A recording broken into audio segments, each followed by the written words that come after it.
Bom, pessoal, bom dia a todos. Então, na aula passada a gente começou a falar sobre mecânica, né? A gente definiu limite de validade, o que a gente vai estudar, falamos sobre algumas formas de força, né? E algumas formas fenomenológicas e sobre a questão, iniciamos a falar sobre a questão de que a gente faz sempre algum tipo de modelo para investigar um sistema físico real, né? Então, pensando assim, né, a gente simplifica a vida se a gente pensar de uma forma um pouco mais estruturada em como atacar as coisas. Tá?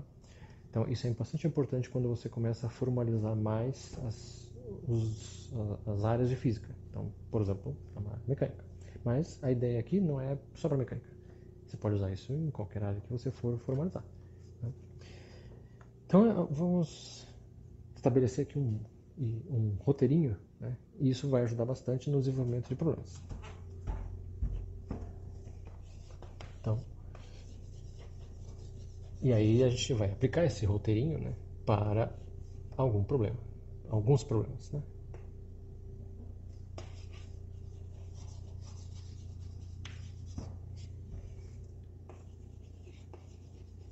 É claro que isso não é uma obrigação, né? Você faz o que você acha mais interessante, mas a gente dá uma sugestão, né?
Então, sugestões. Primeiro, parece uma coisa meio óbvia, né?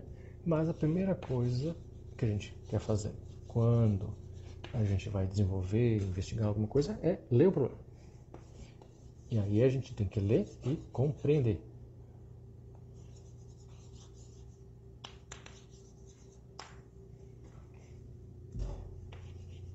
E aí uma coisa que é muito comum é não saber exatamente o que é um dado do problema, ou seja, o que é fornecido, e o que é uma coisa desconhecida, que é o que você quer achar.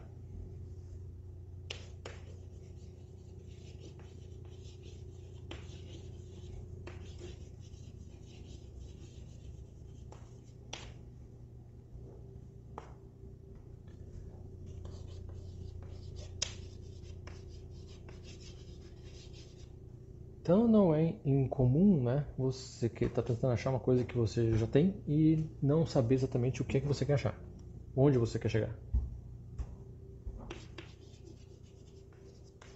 Então uma coisa importante é ter claro isso. Quais são todos os dados que você já tem e quais são todos os dados que você quer chegar, né? E aí, com isso, você vai tentar fazer uma ponte entre o que você já tem e o que você quer, né? Então, essa é a primeira coisa. Segunda coisa, né? Já que a gente está falando de mecânica, então, mas pode ser aplicado isso para qualquer coisa, né? Identificar os agentes.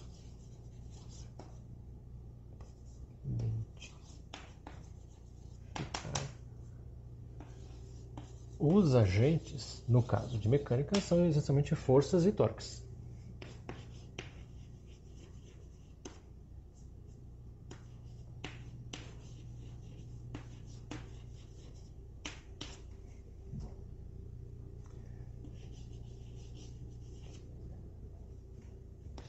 Às vezes isso não está tão claro, né? Mas E também não necessariamente você vai fazer isso realmente um passo depois do outro, mas a ideia é mais ou menos seguir isso aqui, né, tentando, né, fazer de uma forma organizada, porque isso vai facilitar bastante a vida. Mas, né, cada um faz do jeito que acha mais interessante. Bom, então identificar forças e torques, que são os agentes, né, físicos para um problema de mecânica.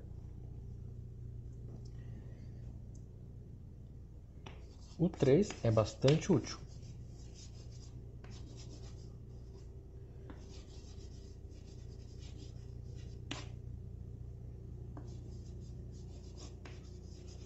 Pegar e fazer, né, um desenho, um esquema, um diagrama, uma coisa gráfica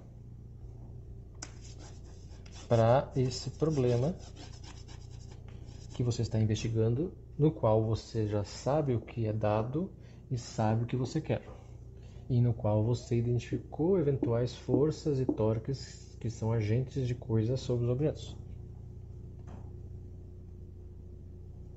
Nesse diagrama é útil colocar tudo que você tem de importante e conhecido, né? Em particular os agentes.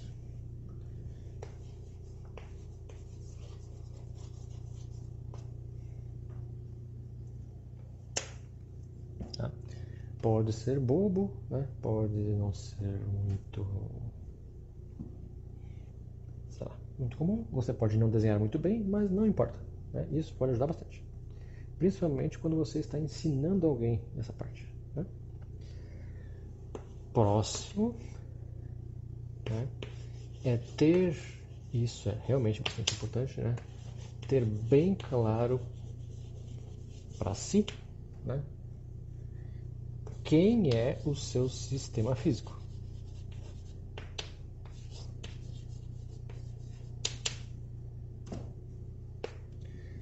Para saber quem é que está dentro do sistema físico e quem não está dentro.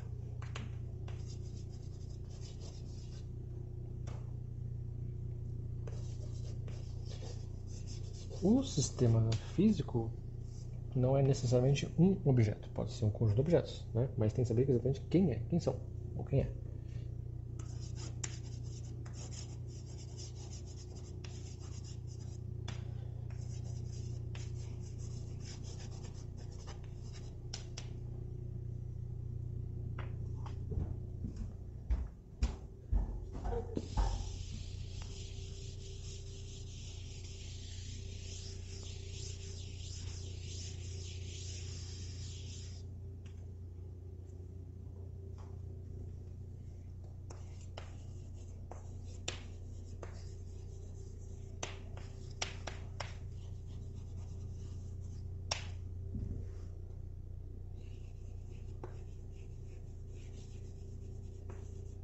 Isso é uma coisa bastante importante. Num dado problema, você pode ter que responder mais de uma pergunta, por exemplo. E aí, eventualmente, você pode ter que usar mais de um sistema físico no mesmo problema. Tudo bem. Mas um dado sistema físico, você tem que ter claro quem é que está dentro dele e quem está fora. Quem é o seu sistema físico e quem não está no seu sistema físico. Isso é importante. Depois desse passo, né, vem a definição de uma outra coisa que também pode ajudar muito ou pode complicar muito o seu sistema, o seu problema. A gente tem sempre que definir quem é o sistema de coordenadas. Sistema de coordenadas e sistema de referência não são a mesma coisa. Sistema de coordenadas é algo matemático. E existem vários sistemas de coordenadas, a gente vai trabalhar essencialmente com 3 aqui. Mas é uma coisa matemática. O sistema de referência é uma coisa física. Pode acontecer de o sistema de referência coincidir com o sistema de coordenadas. Por exemplo, a origem do sistema de coordenadas, você coloca lá um observador, né? Mas não necessariamente é a mesma coisa. Mas definir um sistema de coordenadas apropriadamente pode ser bastante útil.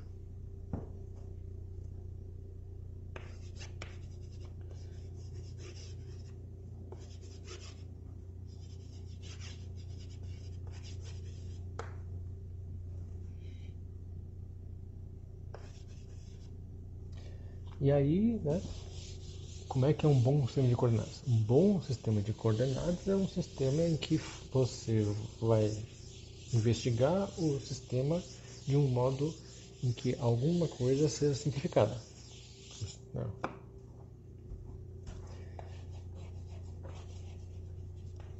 Em geral, isso significa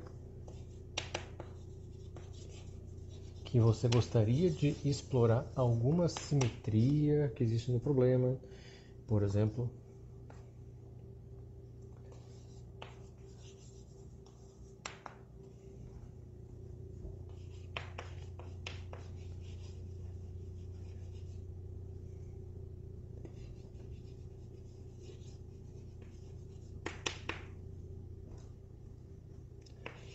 Isso vai ficar um pouco mais claro à medida que a gente for usando, né?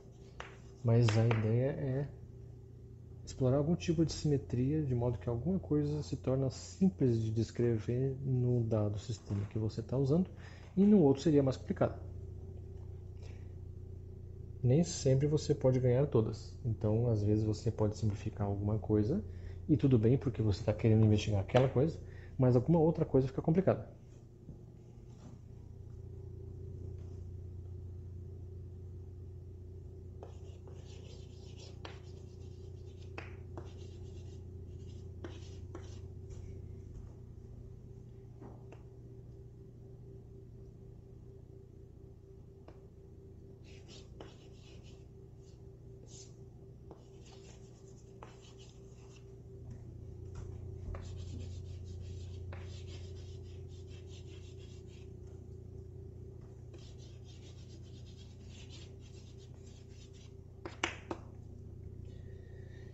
E aí, né? Mas o próximo passo, né, depois de tudo isso daí, é ver as aproximações, hipóteses, considerações, simplificações, tudo que você vai usar para resolver o negócio mesmo.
Então a gente tem que fazer hipóteses, considerações, simplificações, enfim, né? E aí a gente faz isso de acordo sempre com o que você quer investigar, porque você não pode exagerar também nas suas simplificações de modo que você acabe não analisando aquilo que você queria analisar.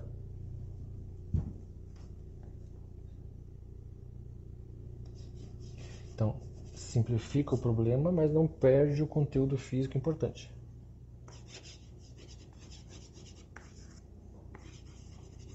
Você também não deve pensar em não simplificar absolutamente nada, porque se você pensar em não simplificar absolutamente nada, você não vai fazer nada também.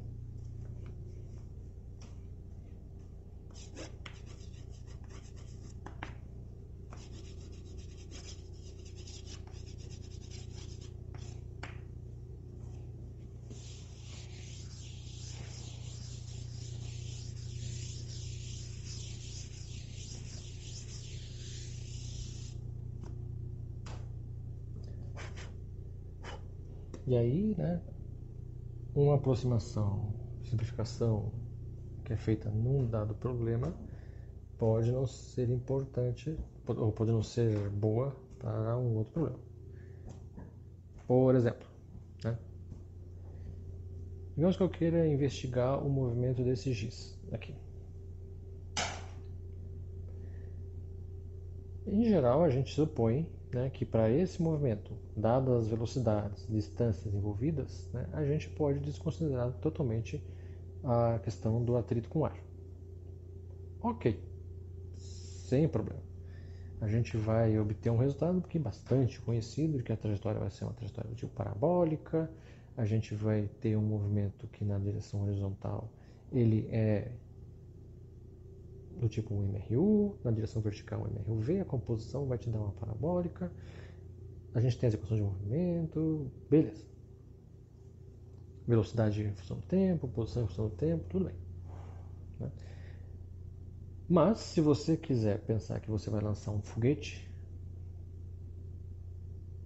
né, aí você não pode desprezar o atrito com ar. Porque aí a força de atrito com o ar ela vai ser de fato importante nesse momento. Né? Então, tudo depende do que você está investigando. Isso sem falar da questão de que aqui, para todos os efeitos, quando a gente já investiga isso aqui, a gente supõe que a Terra é uma referencial inicial, está parada e basicamente é plana para essa distância aqui envolvida. Eu não consigo perceber a curvatura da Terra nessa distância. Mas, se eu quisesse investigar o lançamento de um foguete, né, eu preciso considerar sim a questão de que a Terra não é um referencial inercial e também preciso considerar a curvatura da Terra. Tá? Então isso tudo depende do que é que você está investigando.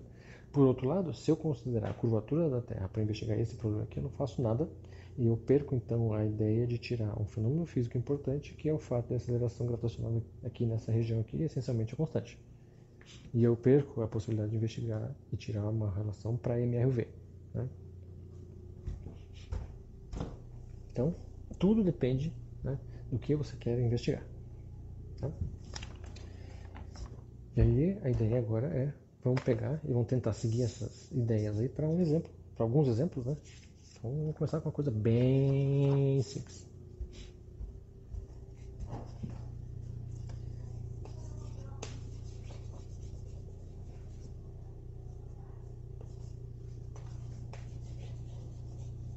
Então, a gente vai investigar alguns problemas que provavelmente vocês já investigaram em Básica 1, Básica 2. A ideia então é que já sabemos até os resultados, ótimo, então já sabemos onde a gente tem que chegar, de modo que se a gente não chegar, a gente então tem que pensar o que é que a gente fez de errado, né?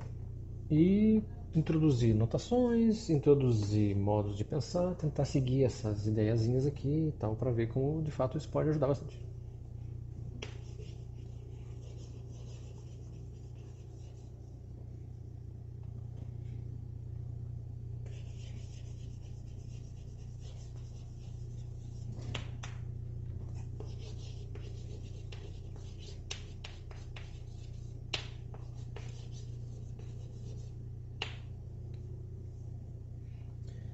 Então, aqui a gente vai falar de um deles. O mais simples possível. Pensando em dinâmica. O mais simples possível seria um objeto parado, mas aí estática aí não tem muito o que a gente fazer. Então, o mais simples possível. Então a gente vai ter um objeto.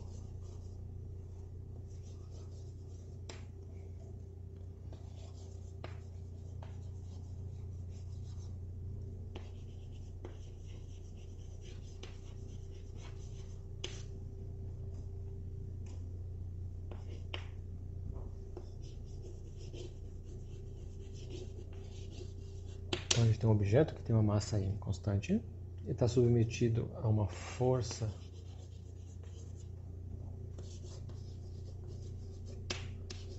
resultante F, que também é constante.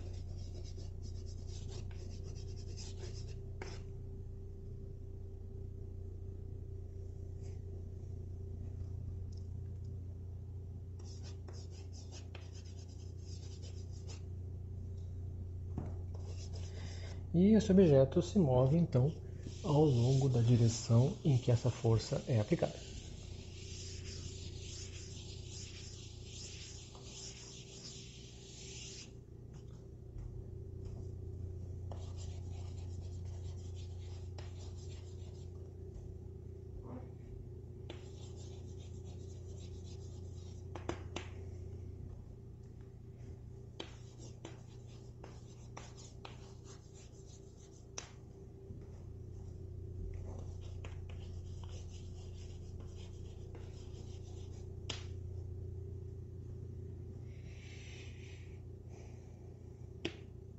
que a gente quer, né?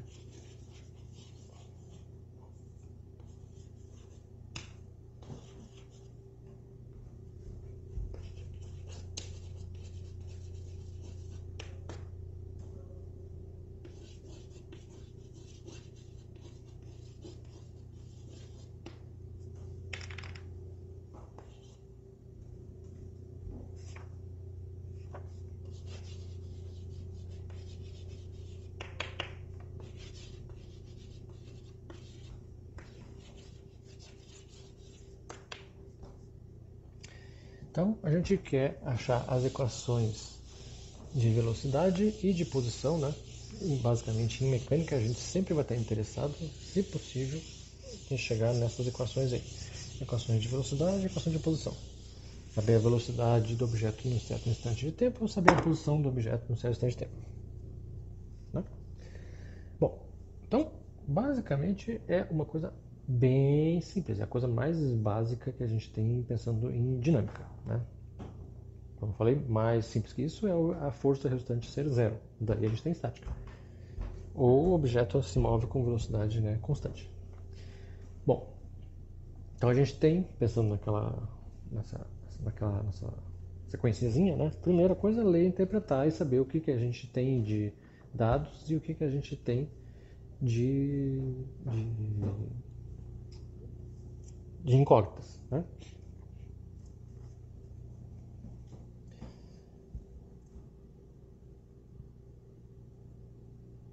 Então, a gente tem um objeto que tem uma massa m constante, então isso é um dado. A gente tem uma força resultante F, que também é constante, mais outro dado. E o objeto, se diz aqui, se move ao longo da direção em que a força é aplicada. Então, esse é outro dado, né? Queremos as equações de velocidade e posição para o objeto. Isso são as nossas incógnitas. Ok. Próximo passo, né? Identificar os agentes. Então, aqui a gente tem essencialmente um agente, a força resultante F. Próximo passo, fazer um desenho, né? E aí, o desenho, na verdade, se mistura um pouco com o próximo passo, né? Que seria definir sistema de coordenadas e tal, né? Então, basicamente, a gente tem um objeto que tem uma massa m, e em cima desse objeto tem uma força F que atua em cima desse objeto, né? E aí o objeto basicamente também se move ao longo de uma linha que é paralela, né, com a força. Isso é essencialmente o problema, né? Aí o próximo passo, né, a gente tem a questão de introduzir um sistema de coordenadas. Bom, já que o objeto se move ao longo desta linha, a gente pode justamente usar um sistema de coordenadas que nesse caso essencialmente é unidimensional. A gente só precisa de uma reta para representar esse negócio. Essa reta pode coincidir justamente com a reta em que o objeto vai. E aí a gente pode chamar essa reta de qualquer coisa, né? Em geral a gente chama isso, né, de eixo X e a orienta para o jeito que você quiser, tá? Quer chamar de Y? Pode. Quer chamar de Z? Pode. Quer chamar de João? Pode. Alfa, beta, enfim, do que quiser, tá? Precisamos orientá-lo, né, para ter alguma coisa. O objeto, na verdade, podia estar se movendo para o outro lado ou você podia orientar o eixo para o outro lado, tanto faz, né? Isso não é um problema. Mas, né, em princípio, a gente, apesar de poder, a gente não usaria um sistema de coordenadas assim.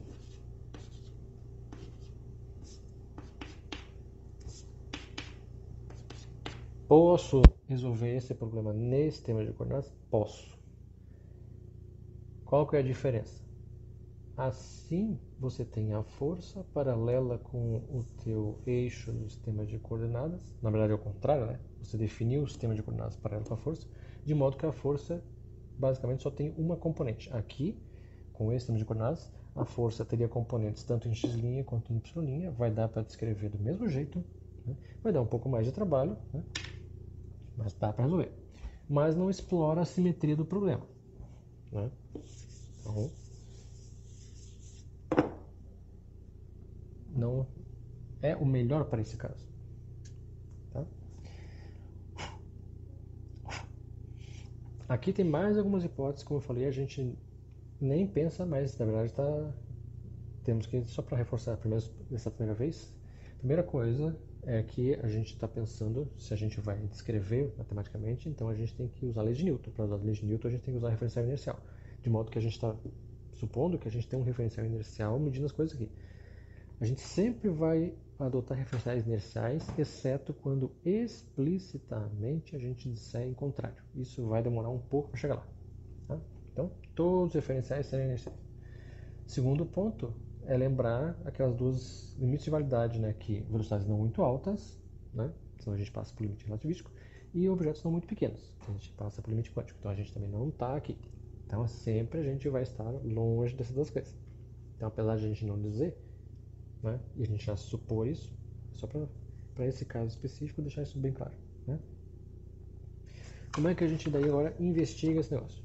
Bom, então, no RI,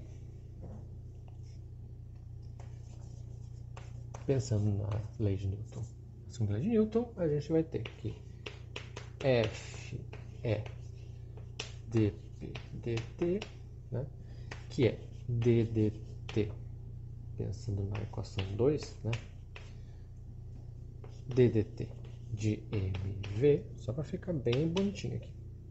Isso aqui é uma derivada de produto vai ser dm dt vezes v mais m dv dt, ok, muito legal. Aí o que acontece? A gente tem um dado do problema que é a massa é constante, logo a derivada é zero. Portanto, a gente fica com m dv dt, a força resultante. E aí, caso queira, caso não, só para a gente lembrar essas coisas, né? dv dt, por definição, é o que a gente chama de aceleração. Então, só para a gente ter isso aqui. Né? Então, a gente tem uma equaçãozinha aqui, ou duas equaçõezinhas, né? Na verdade. Primeiro, F igual a MA. Ok, né? Coisa que se vê, por exemplo, né? Até antes de entrar na universidade, ensino médio, né? Basicamente, a gente só trabalha com F igual a MA. Mas, agora, né? Estamos aqui, a coisa é um pouco mais geral. F igual a dp dt, que se torna F igual a MA nesse caso. Tudo bem. Né? Bom, no sistema de coordenadas que a gente adotou, né? Por isso que a gente tem que adotar um sistema de coordenadas, aí a gente tem o seguinte.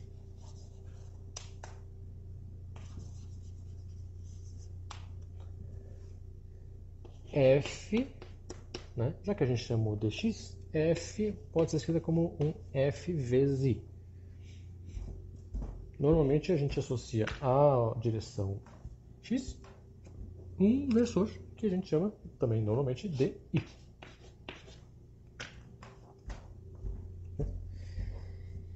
Bom, e como o movimento se dá nessa direção, a aceleração também vai ser uma coisa que é um A vezes I. Nota que isso não necessariamente é positivo, nem isso não necessariamente é positivo. Tá? Isso aqui são as componentes. Em certos casos, você vai ter certeza absoluta que o troço é positivo ou negativo. Ok, mas não necessariamente precisa. Então,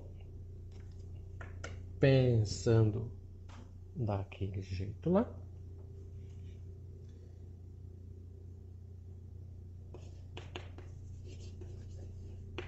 a gente tem Fi é igual a MAI.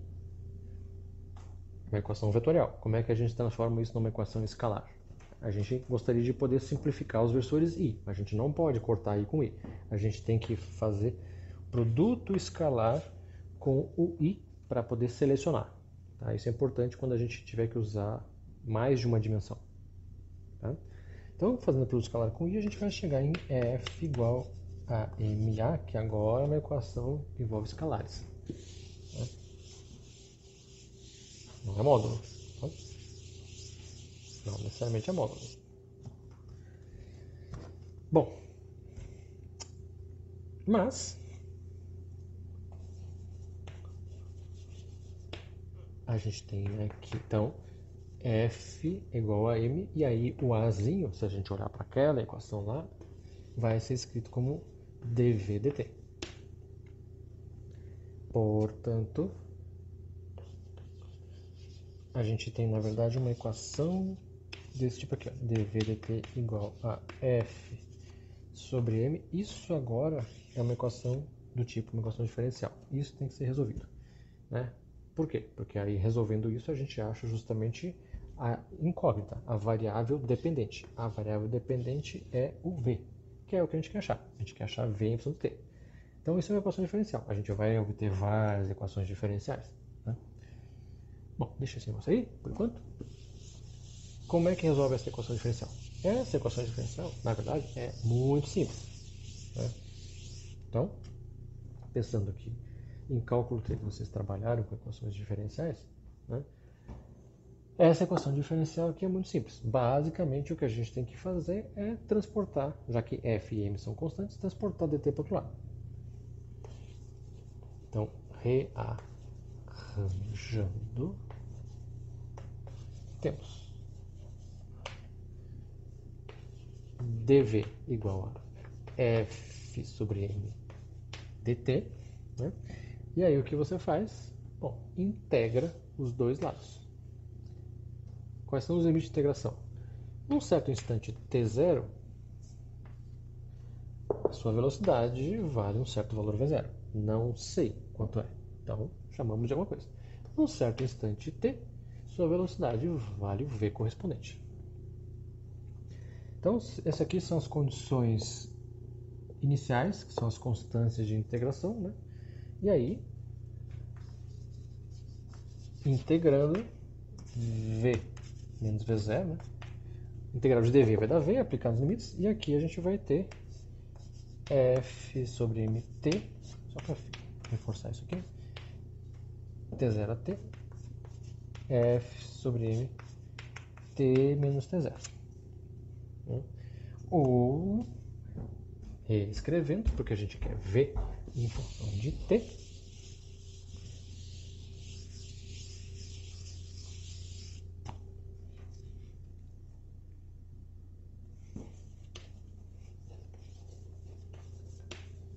então v em função de t, só para reforçar isso aqui, passa o v0 para o outro lado, né? Aí só para a gente grudar as coisas aqui de um jeito melhor, né? Então, f sobre m vezes t menos f sobre m vezes t0, né? E aí só para deixar coisas que são constantes com coisas que são constantes, isso aqui é tudo constante, isso daqui, né? Esse é constante, mas aqui tem um t, né? Então o que, que a gente tem aqui? Uma equação, né, que é linear, que é uma equação de reta. Então a velocidade cresce de forma linear, nesse caso, né? Então isso aqui é uma constante, né? E aquilo lá é a parte linear, se a gente fizer um gráfico, vai dar uma reta, né? Tem um coeficiente angular que é justamente f sobre m. Velocidade a partir desse valor aqui pode crescer ou pode decrescer. Depende se a força é no mesmo sentido que a velocidade ou não. Então depende dos valores de f, né?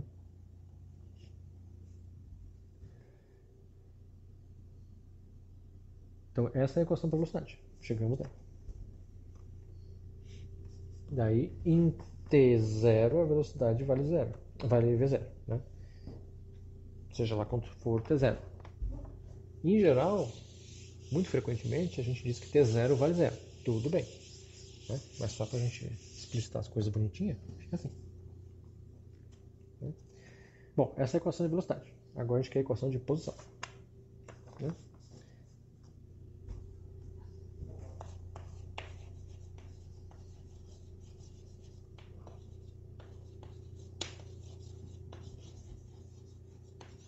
Como é que a gente conecta a velocidade com posição?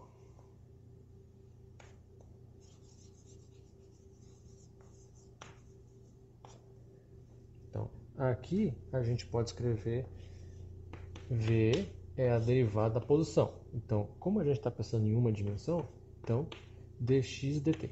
Essa aqui é a posição. Né? Ah, mas quando for bidimensional ou tridimensional? Bom, aí quando for a gente fala como é que a gente vai representar. Né? A gente vai usar uma letra, a gente já usou inclusive, né, o Rzinho na aula passada, na figura que a gente fez para força gravitacional, né, Rzinho vai ser nossa posição genérica. Né? Mas como a gente está pensando, caso simplesinho aqui, unidimensional, x. Né? E aí, continuando com a brincadeirinha, né, a gente tem o seguinte, né, V vai ser algo tipo VI e o x, a posição, vai ser simplesmente xi.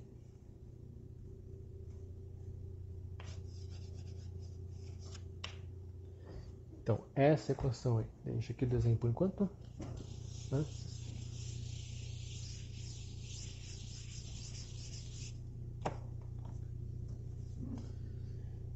Então, VI é igual, né, a ddt de xi, mas aqui nesse caso a gente tem dx dt i, só para reforçar, mais x di dt, só que aqui o i, o versor i, né, é um versor constante no tempo.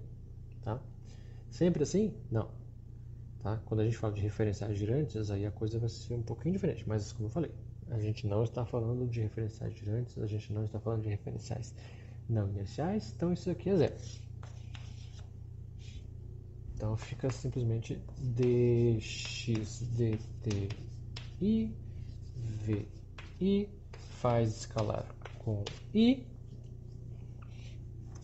v igual a dx dt, simplesmente temos uma nova equaçãozinha diferencial.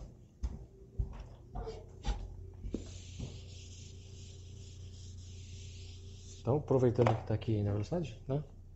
Então, o que a gente tem lá é dx é igual a v dt, e daí v vale v0 menos f sobre m t0, tudo isso aqui é constante, mais f sobre mt, isto multiplica dt, e aí a gente integra de novo t0 a t dx de uma posição x0 até x.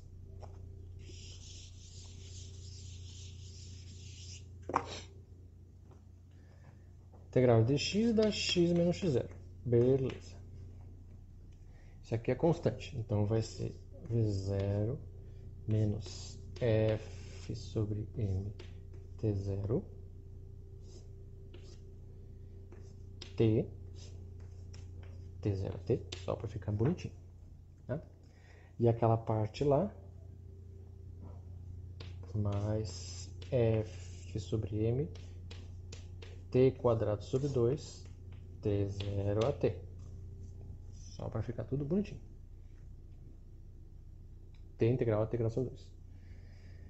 Bom, aí a gente pode passar coisas para lá e para cá, reorganizar, fazer umas simplificações, juntar coisas, não sei o quê. Né?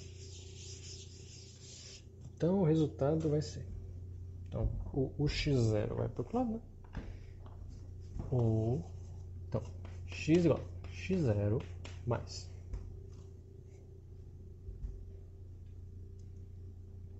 Só para a gente visualizar, né? Essa parte aqui em t vai dar isso aqui mesmo. Em t0 dá isso aqui vezes t0, dá uma constante. Né? Em t0 isso aqui também dá uma constante. Aqui a gente vai ter um ft0 sobre m vezes t0. Aqui vai ter um ft0 ao quadrado, mas tem um sobre 2. Quando eu juntar esse com aquele, dá menos. V0 vezes T0, né? Dá V0 T0. Dá V0 T0. Mas é limite inferior, então dá menos V0 T0. Né? Esse daqui com menos aplicado em T0 tem mais ou menos. Então, no fim das contas, vai dar o seguinte. Vai dar x0 menos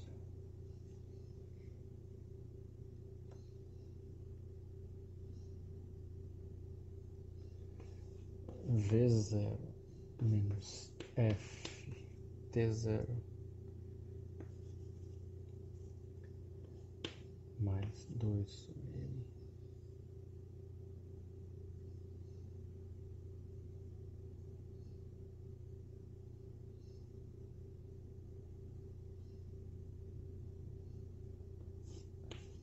T0